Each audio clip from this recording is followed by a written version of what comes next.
नमस्कार बच्चों, आज हम आरंभ करते हैं कक्षा 7वीं वसंत भाग 2। लेक्चर नंबर हमारा 2 और पाठ है हमारा 6 रक्त और हमारा शरीर, और इसके लेखक हैं यतीश अग्रवाल। पिछली वीडियो में भी हमने रक्त के बारे में पढ़ा था और हमारे शरीर में रक्त किस प्रकार से होता है उसके बारे में पढ़ा था। उसे आगे देखिए। अनिल डॉक्टर दीदी के पास गया हुआ है अपनी बहन दिव्या को लेकर के। वहाँ डॉक्टर के साथ अनिल की बातचीत हो रही है। तो देखिए आगे। यदि कोई व्यक्ति उचित आहार ग्रहण नहीं करता तो इन कारखानों को आवश्यकता अनुसार कच्चा माल नहीं मिल पाता। यदि कोई व्यक्ति उचित आहार नहीं लेता, पिछली वीडियो में हमने पढ़ा था पौष्टिक आहार के बारे में। डॉक्टर दीदी ने बताया था कि हमें ये लेना चाहिए। यदि हम पौष्टिक आहार उचित आहार ग्रहण नहीं करते तो इन कारखानों को आवश्यकता अनुसार कच्चा माल नहीं मिल पाता, यानी शरीर को उचित मात्रा में ताकत नहीं मिल पाती। नतीजा यह होता है कि रक्त कण बन नहीं पाते। पौष्टिक आहार नहीं लेंगे तो रक्त कम बनेगा, रक्त में इनकी कमी हो जाती है। लाल कणों की इसी कमी को एनीमिया कहते हैं। किसे कहते हैं? लाल कणों की इसी कमी को। लाल कण कम बनते हैं तो इसकी जो कमी होगी उसी को एनीमिया कहते हैं। तो क्या संतुलित आहार लेने मात्र से हम एनीमिया से बचे रह सकते हैं? अनिल ने सवाल किया कि क्या हम संतुलित आहार लेंगे तो हम एनीमिया से बच जाएंगे? डॉक्टर से अनिल ने सवाल किया। तो दीदी बोली, हाँ, यह कहना काफ़ी हद तक सही होगा। ये तो एनीमिया बहुत से कारणों से हो सकता है, किंतु हमारे देश में इसका सबसे बड़ा कारण पौष्टिक आहार की कमी है। वैसे तो कई प्रकार से होता है एनीमिया, लेकिन पौष्टिक आहार की कमी सबसे बड़ा कारण है। इसके अलावा इस रोग का एक और बड़ा कारण है पेट में कीड़ों का हो जाना। पेट में कीड़े हो जाते हैं तो भी यह रोग हो जाता है। ये कीड़े प्राय दूषित जल और खाद्य पदार्थों द्वारा हमारे शरीर में प्रवेश करते हैं। यदि हम दूषित जल पिएंगे और खाने के पदार्थ हमारे साफ़ सफाई से नहीं बने होंगे तो उनके द्वारा हमारे शरीर में प्रवेश कर देते हैं। इनसे बचने के लिए यह आवश्यक है कि हम पूरी सफाई से बनाए गए खाद्य पदार्थ ही ग्रहण करें, यानी खाना बनाने में पूरी सफाई हो। भोजन करने से पूर्व अच्छी तरह से हाथ धो लें और साफ़ पानी ही पिएं। और हाँ अनिल, एक किस्म के कीड़े भी हैं जिनके अंडे ज़मीन के ऊपरी सतह में पाए जाते हैं। एक किस्म के कीड़े भी होते हैं जिनके अंडे कहाँ होते हैं? ज़मीन के ऊपरी सतह पर। इन अंडों से उत्पन्न हुए लार्वे त्वचा के रास्ते शरीर में प्रवेश कर आंतों में अपना घर बना लेते हैं।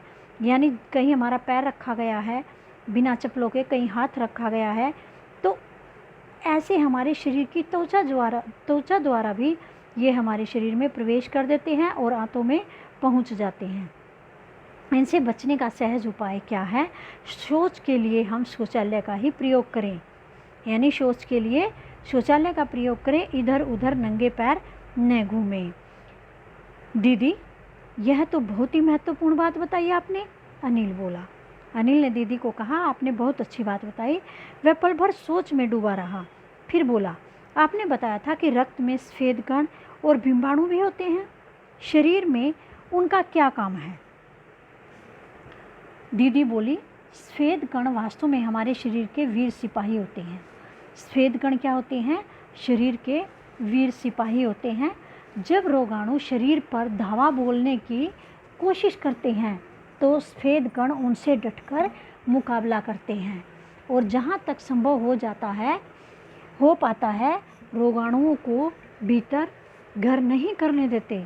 बस संक्षेप में यूँ मान लें कि बहुत से रोगों से हमारी रक्षा करते हैं।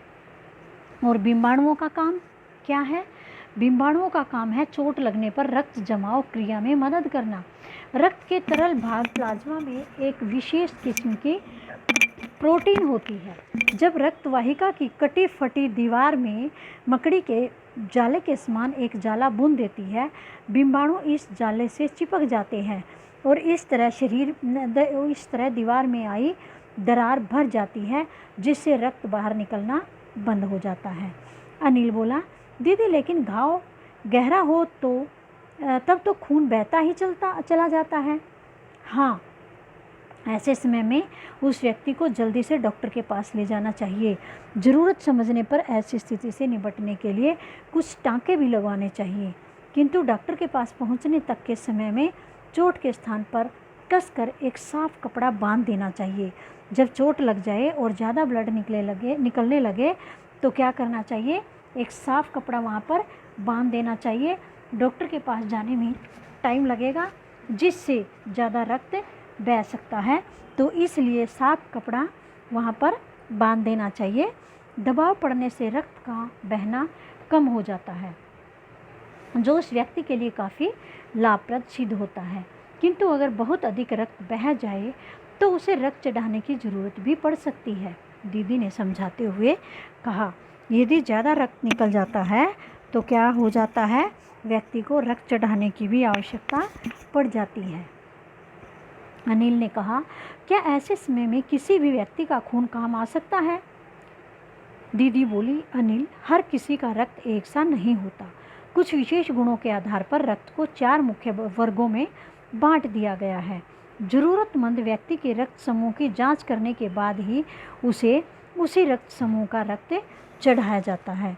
यदि किसी व्यक्ति को रक्त की ज़रूरत होती है तो जो 4 रक्त समूह हैं उनमें से जिस समूह का रक्त उस व्यक्ति से मिलता है उसी समूह का रक्त उस व्यक्ति को चढ़ाया जाता है। लेकिन ज़रूरत के समय यदि उस रक्त समूह का कोई व्यक्ति मिले ही नहीं, तब? अनिल ने पूछा।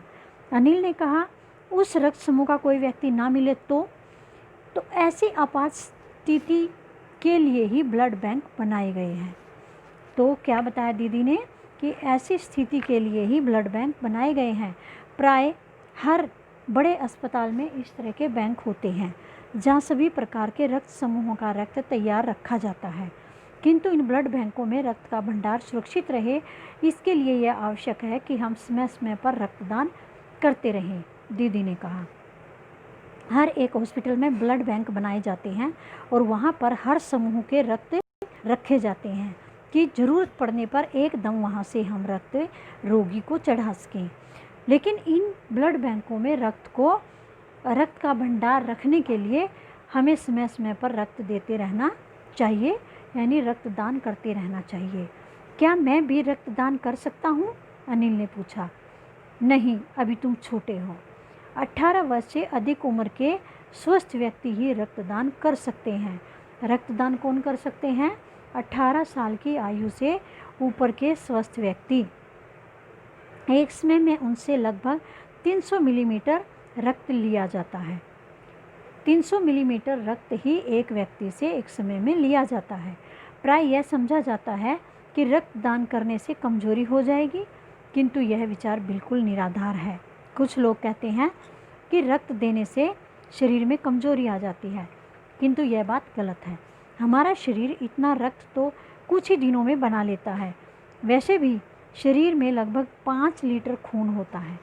हमारे शरीर में कितना खून होता है?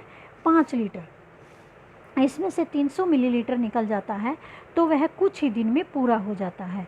इसमें से यदि कुछ रक्त किसी ज़रूरतमंद व्यक्ति के लिए दान बन जाए, यानी हमारे रक्त से किसी व्यक्ति की जान बच जाए, 300 मिलीलीटर देने से किसी व्यक्ति की यदि जान बच जाए तो इससे बड़ी बात और क्या होगी?